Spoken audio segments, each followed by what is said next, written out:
माननीय RD. Desai sir यांचा सेवापूर्ती सोहळा या ठिकाणी मोठ्या उत्साहामध्ये आणि तितक्याच आनंदामध्ये आपल्या सर्वांच्या प्रेमळ उपस्थितीमध्ये या ठिकाणी संपन्न होतो आहे।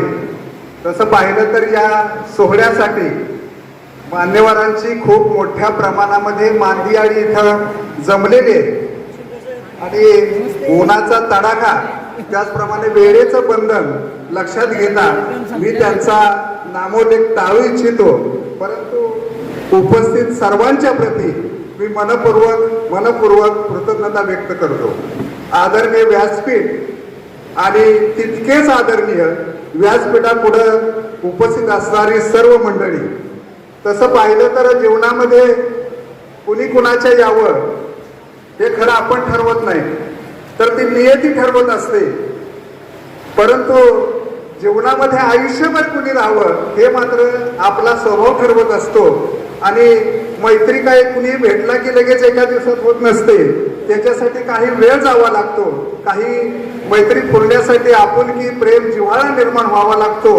आता तसं पाहिलं तर मी तर नेहमी म्हणतो की बहुलेश्वराच्या पदस्पर्शानं पावन झालेली एक चैतन्यमय भूमी म्हणजे बहुले, आणि या बहुलेश्वराच्या ज्ञान मंदिरामध्ये नोकरीच्या निमित्तानं खरं तर आम्हाला भेटण्याचा योग आला।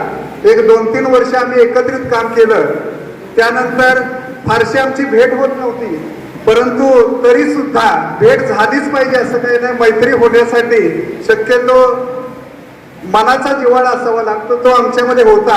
अडचण असेल तेव्हा आम्ही एकत्र येत होतो, त्यामुळे शक्यतो अडचण आली नाही। परंतु मला कधी कधी हा पेच पडतो की देसाई सरांच्या बाबतीत आणि माझ्या बाबतीत जर पाहिलं तर आमच्यामध्ये टोकाची विचारधारा आहे। कारण मगाशी थोड्या वेळापूर्वी त्यांच्या विद्यार्थ्यांना सांगितलं की म्हटले ते फार शिस्तप्रिय आहेत। माझ्या बाबतीत म्हणाल तर मी नेहमी तडजोड करणारा माणूस, शिस्त एवढी पण मला आवडली, लवचिकता असावी असं वाटायचं। त्यांचा स्वभाव आक्रमक, माझा स्वभाव संयमी, त्यामुळे मैत्री होण्याचा प्रश्नच नाही। परंतु काही दिवसात लक्षात आलं की आमच्या तर मैत्रीची बीजं खूप चांगली रुजायला लागलेली आहेत, काय कारण असावं? मग पुन्हा मला लक्षात आलं की बहुतेक गुण जुळले की लग्न जुळतात आणि बहुतेक दोष जुळले की मैत्री जुळते असंच मला वाटू लागलं। आणि म्हणून आरडी आणि माझी मैत्री जी आहे ती अतिशय घट्ट आणि अगदी आम्ही एका नात्यामध्ये गुंफलं गेलो। आणि म्हटलं जातंय मित्राच्या बाबतीत, ना चाहत है सितारों की, ना चाहत है सितारों की, ना तमन्ना है नजारों की, जिंदगी में एक अच्छा दोस्त मिल जाए तो क्या जरूरत है हजारों की, क्या जरूरत है हजारों की। असा हा माझा जीवलग मित्र, आणि या जीवलग मित्राच्या भावी आयुष्यासाठी मी खरोखरच माझ्या वैयक्तिक वतीनं मी त्यांना अतिशय सुंदर असं आयुष्य लाभावं यासाठी मी त्यांना शुभेच्छा देतो।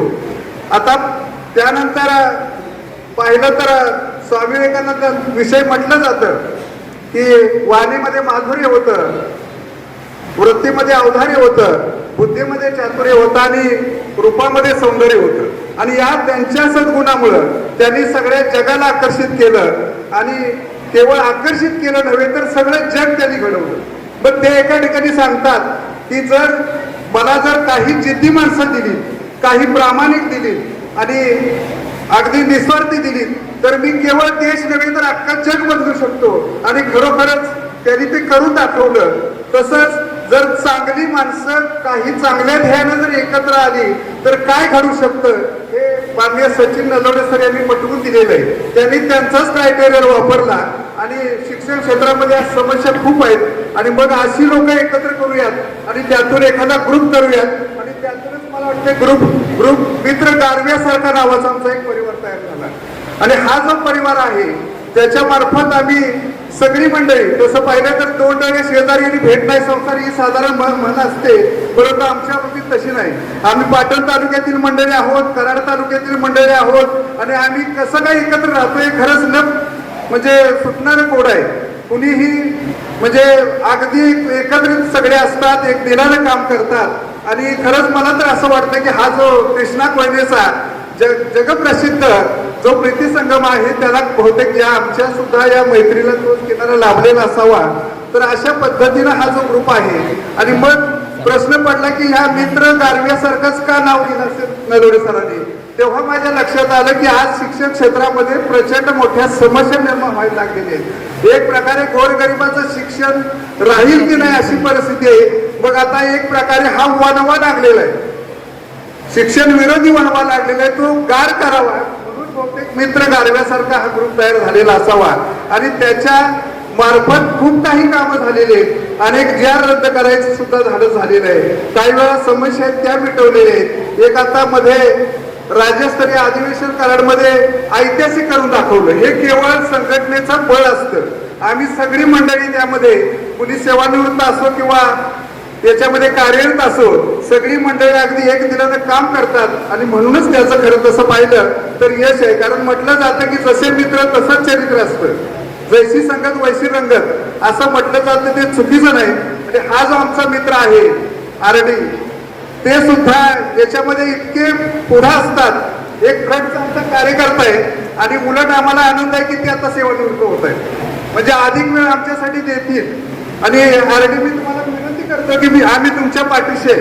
तुम्ही अगदी खूप छान असं काम करा आणि थोड्याफार का समस्या असेल ना त्या शिक्षण क्षेत्रामधल्या त्या आपण सोडवण्याचा प्रयत्न नक्कीच करूया.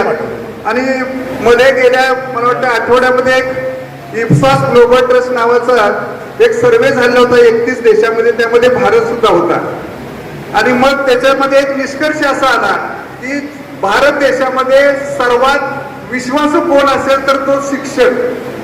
आणि हे तो सगळा सर्वे वाचल्यानंतर खरंच त्याला मला हसू आलं की खरंच शिक्षकावर विश्वास कोणाचा आहे का?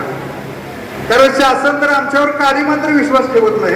कितीतरी उदाहरणं देता येतील. आता चाललेली पट पडताळणी वर्षातून एकदा असायची, आता परीक्षेच्या शेवटच्या दिवशी सुद्धा पट पडताळणी होते.